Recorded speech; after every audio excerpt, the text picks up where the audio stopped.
তো গাইস আজকে পৌষ সংক্রান্তি আর আজকে ভীষণই মানে ঠান্ডা পড়েছে। দেখো স্নান করে চলে এসেছি, আমি কাঁপছি রীতিমতো ভিডিও এডিট করতে নিয়ে। তো দেখো আলপনা দিয়ে নিয়েছি অল্প করে, কারণ মাম্মামকে ঘুম দিয়ে দিচ্ছিলাম যদি ফট করে উঠে যায় তার জন্য। তো স্নান করেই দেখো একটু গুড় নিয়ে বসে পড়েছি, খেজুরের গুড় আমার ভীষণই ফেভারিট। তো উনুন পাড়েই বসছি, দেখো ঠান্ডা লাগছে। তো আজকে যেহেতু পৌষ পার্বণ, এই পুষনার দিন হচ্ছে তিলের খাজা খেতে হয়, তো দাদু নিয়ে চলে এসেছিলো, সেটাই খেয়ে নিচ্ছি। আর মাম্মামও দেখো এদিকে ঘুম থেকে উঠে গেছে। তো ভাত খেয়ে নিয়েছিলাম, তারপরে দিদা ভাজতে বসে গেছে পিঠা। তো এই যে সরার মধ্যে দিয়ে দিয়েছে তুষ, তো তুষই নাকি আগে ভেজে নিতে হয়। তো এই যে দেখো তুষটাকে উনানে বসিয়ে দিল।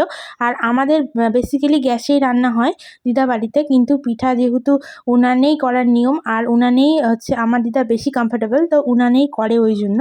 তো এই যে এখানে দেখো মানে হচ্ছে চালের মানে যেটা গোলা বলে ওটাকে গুলিয়ে নিচ্ছিল দিদা এখানে পরিমাণ মতো জল টল সব দিয়ে। আর এখানে দেখো তুষটা ভেজে নিচ্ছে। তো আজকে যেটা ফার্স্টের নিয়ম সাদা পিঠে করার, সেটাই ফার্স্টে করে নেবে। তো আরও কিছু পিঠে করার কথা আছে, জানি না করবে কিনা, কারণ দিদার শরীরটা আজকে ভালো নেই। তো যদি শরীর ভালো থাকে তাহলে অবশ্যই করবে, তোমাদের সাথে শেয়ার করব।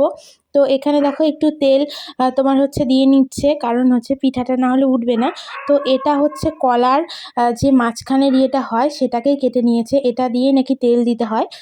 তো যাই হোক, তো এই যে ফার্স্ট পিঠে বসিয়ে দিল। তো চলো আমি অপেক্ষায় আছি পিঠেটা কেমন হয়। আর ফার্স্ট পিঠে উনুনের জন্য মানে ব্রহ্ম ঠাকুরের জন্য রাখতে হয়। আর সেকেন্ড পিঠেটা নাকি চালে দেয়, মানে আমার দিদাদের নিয়ম চালে দেয়, মানে কাকপক্ষী যারা আছে সবাই খাবে তার জন্য।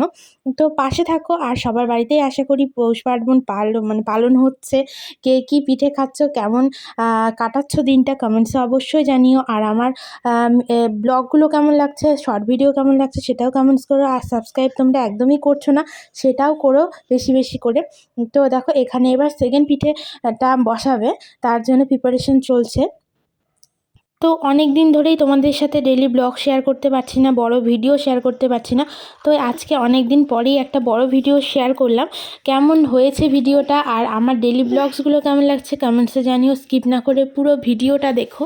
তো চলো পাশে থাকো, এবার সেকেন্ড পিঠাটা হচ্ছে হওয়ার পালা। তো চলো দেখি সেকেন্ড পিঠাটাও কেমন হচ্ছে। আর তোমাদেরকে তো বললামই আজকে না, মানে কয়েকদিন থেকে ভীষণই ঠান্ডা পড়েছে। তো এখানে দেখো দুটো পিঠে উঠিয়ে রাখার পর যে থার্ড পিঠেটা করেছিল সেটা মাম্মামকে দিয়েছে খেতে, মাম্মাম তো আর খেতে পারে না, আমরা খাচ্ছি। তো এই যে ফাইনালি পিঠেগুলো আমাদের কমপ্লিট। তো গাইস পরে পাটিজোড়া তেল পিঠে সবই করেছিল, সেটা আমি তোমাদেরকে আর দেখাতে পারিনি। আর এখানে দেখো মাম্মাম বসে গেছে খেতে। তো চলো আজকে আমার মিনি ব্লগটা এখানেই এন্ড করছি।